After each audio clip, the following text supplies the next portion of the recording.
Olá, tudo bem? Seja bem-vindo ao canal Meu Momento com Deus. Nessa ocasião nós teremos mais um momento de meditação na Palavra de Deus. Esse livro que é tão especial, que faz com que ele não seja um simples livro, mas que seja um livro que é capaz de transformar vidas, de mudar pessoas, de conduzir gente para perto do seu Criador. Esse livro é extraordinário. E por isso nós meditamos nele todos os dias. Antes de nós adentrarmos ao nosso momento com Deus, ao nosso momento de reflexão, nós buscamos a sua presença por meio de oração. E hoje não será diferente. Então eu quero convidar você que está aqui junto comigo a buscarmos a presença de Deus em oração. Vamos orar juntos então? Senhor Deus, estás nos céus, obrigado por mais uma oportunidade, Pai, de poder buscar a tua presença, poder se relacionar contigo por meio da meditação e assim fortalecer a nossa relação, a nossa intimidade, Pai. Perdoa os nossos pecados, dá-nos a tua paz, dá-nos a alegria que vem mediante a tua presença e envia o teu Santo Espírito para que ele traga luz às tuas palavras, aos teus ensinos. E assim, ao entendermos, possamos viver em novidade de vida. Nós te pedimos isso no nome poderoso de Jesus Cristo. Amém. O nosso tema para a nossa meditação hoje é: tenha fé, ore e se alegre-se. Tenha fé, ore e se alegre-se. Eu quero convidar você a abrir aí o texto bíblico que se encontra no Evangelho de João. Nós vamos ler ali no capítulo 16, o versículo 24, que diz assim, ó: Até agora, vocês não pediram nada em meu nome. Peçam e receberão, para que a alegria de vocês seja completa. Muitas pessoas têm se utilizado desse verso de maneira isolada para afirmar coisas que a Bíblia não afirma. Para nós entendermos completamente o que esse verso está querendo dizer, é preciso que a gente entenda o que o contexto está falando. Dentro do contexto a qual esse verso está inserido, diz o seguinte: Jesus estava ali com os seus discípulos e estava falando que ele não ia ficar para sempre com eles. Em um determinado momento da sua jornada, ele teria que partir, ele teria que ir até o céu. Mas Jesus fala: olha, não se preocupe, isso será apenas por um pouco. Um pouco de quê, Davi? Um pouco de tempo. E aí Jesus continua dizendo: mas depois desse pouco, eu passarei mais tempo com vocês. Eu voltarei para ficar com vocês. E aí, dentro desse contexto, os discípulos até então não estavam entendendo, né? E Jesus explica de maneira bem clara. Dentro desse contexto, os discípulos ficaram como? Ao saber que Jesus iria partir, ao saber que iriam ficar sem o mestre deles. Eles ficaram tristes. Eles ficaram, vamos dizer assim, desejosos que esse pouco tempo passasse rápido, para que eles pudessem estar mais uma vez com o seu Senhor, com o seu mestre, com o seu líder. E aí Jesus introduz esse verso, dizendo o seguinte: olha, até agora vocês não pediram nada. Peçam em meu nome ao meu Pai. Quando vocês fizerem isso, vocês irão receber. Quando vocês fizerem isso e receberem, vocês vão se alegrar. Veja que o motivo da alegria não se resume em simplesmente em ter a oração atendida, mas sim em ter Jesus mais uma vez com eles. Quando a gente medita nesse verso, encaixando perfeitamente com o tema, a gente consegue fazer algumas reflexões. E aí eu vou começar agora com vocês. Tenha fé.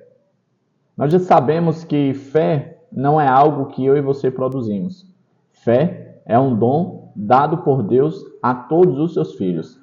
Existem pessoas que têm mais fé e existem pessoas que têm menos fé. Normalmente, quando nós vamos fazer alguma analogia à fé, nós fazemos a seguinte analogia a um músculo. Você sabe que para um músculo se desenvolver, ele precisa ser exercitado. A fé é de igual modo. E o que é fé, Davi? Fé é a convicção de coisas que não existem, a certeza de coisas invisíveis, né? Essa é a definição que a Bíblia dá a respeito de fé. A convicção de coisas invisíveis que não existem, a certeza de que vai obter, de que vai acontecer. Eu lembro que quando eu era adolescente, eu era um pouco, vamos dizer assim, apaixonado demais, avoado demais. E com muita facilidade eu me apaixonava por alguma menina.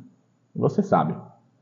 A pessoa que tem muita fé, como era eu, ia logo na menina e perguntava se queria se relacionar comigo. Infelizmente, ou felizmente, a resposta sempre era não. Mas o que me espantava, e eu só pude perceber isso depois que amadureci, o que me espantava era a convicção que eu tinha de que iria conseguir um sim. E isso, conversando com minha esposa, já maduros, a gente até ria dessas situações, porque olhando para a minha realidade, não tinha nenhum atributo que dava a ideia ou margem para dizer que iria obter uma resposta positiva. Mas mesmo assim, eu ia lá e enfrentava. Dentro dessa história cômica, eu demonstro a fé. A fé é exatamente isso, é você acreditar que algo pode ser real, que algo vai acontecer, que algo vai dar certo. Você está tendo fé? Você acredita? O próximo passo, após você ter a convicção, ter a certeza, é orar. Jesus diz: orem, peçam, falem em meu nome.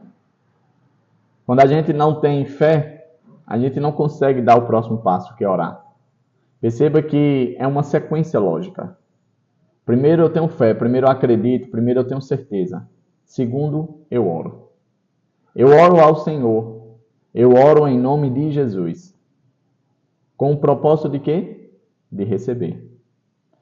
Esse terceiro ponto, receber, é o que muitas vezes tem frustrado as pessoas dentro do relacionamento com Deus, dentro do âmbito cristão. Porque você sabe, e você confirma comigo, que provavelmente você já orou por algumas coisas e você não recebeu.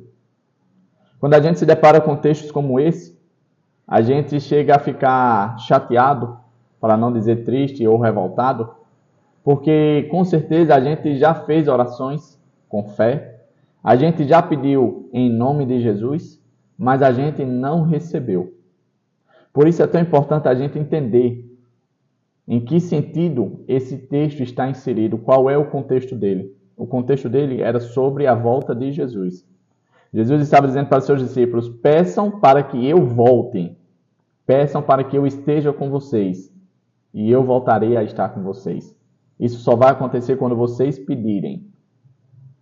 Quando nós aplicamos para a nossa realidade, que nem sempre é a respeito da volta de Jesus, e que a gente muitas vezes experimenta um silêncio, talvez, a gente fica meio que frustrado de tipo, como é que a Bíblia diz que eu vou receber se eu ainda não recebi?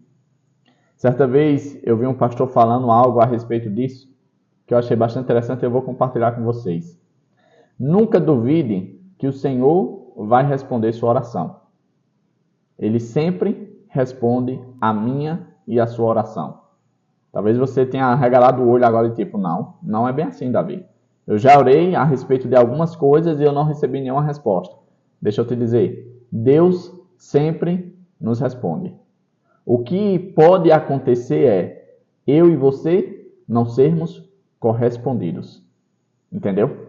Há uma diferença gigante entre resposta e corresponder. Deus responde? Com certeza. Nos corresponde? Nem sempre. Por que, Davi? Porque nem sempre nós somos correspondidos. Porque Deus, que é onisciente, que sabe todas as coisas, que nos ama a ponto de dar a sua vida em prol de cada um de nós, Ele sabe o que é melhor para mim e para você. Imagine a seguinte situação. Eu oro para que Deus me dê um carro. Senhor, eu quero um carro. Eu cansei de andar a pé, eu cansei de andar no sol, eu quero andar de carro, eu quero andar com o ar-condicionado ligado, eu quero conforto, eu quero tranquilidade, eu quero andar de carro. Aí Deus me dá o carro, assim como eu pedi. E aí, andando no meu carro, eu atropelo uma pessoa e tira a vida daquela pessoa. E aí, andando no meu carro, eu sofro um acidente e perco a minha vida. E aí, andando no meu carro, eu consigo causar um grande mal. Deus, que sabe todas as coisas, o fim desde o princípio, Ele sabe se aquilo que eu e você estamos pedindo vai ser benéfico ou não.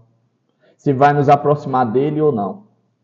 Por isso, nem sempre eu e você vamos ser correspondidos nas nossas orações. Respondidos, com certeza. Correspondidos, nem sempre. Porque antes de Deus nos responder da forma que eu e você queremos, Ele vai primeiro avaliar se aquilo que estamos pedindo fará bem para mim e para você. Afinal de contas, existe um texto bastante emblemático que diz o seguinte: se o pai carnal, você que tem um pai ou uma mãe, consegue dar boas coisas, quanto mais o Pai Celestial que estás nos céus. Afinal de contas, nenhum pai vai dar uma cobra para um filho brincar. Não. Se vocês que são carnais, se vocês que são pecadores, conseguem dar boas coisas, quanto mais o Senhor, que é perfeito, que é santo e que é amor em essência geral. Quanto mais o Senhor deseja dar boas coisas aos seus filhos. Por último, depois de receber, nós vamos falar sobre o aspecto de se alegrar, que tem sido o tema de algumas meditações nossas.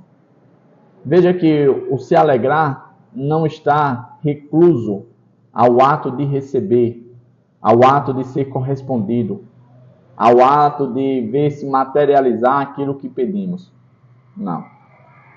O se alegrar dentro do contexto que nós lemos é ter Jesus, mais uma vez, presencialmente na nossa vida.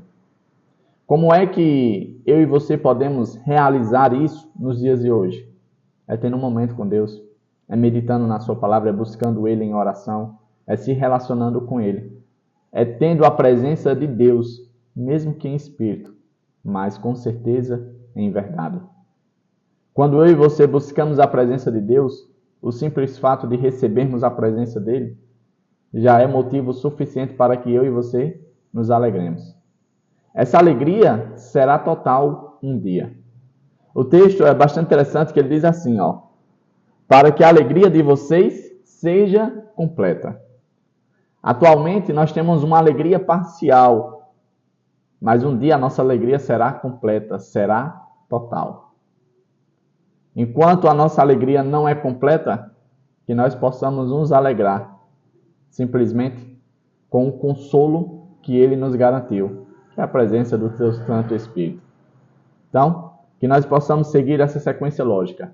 Tenha fé, ore, você receberá e você será feliz, será alegre. Chegamos ao fim de mais uma meditação. Que o Papai do Céu continue falando ao meu e ao seu coração. Peço desculpa pelo tempo, mas eu não poderia deixar o assunto pela metade.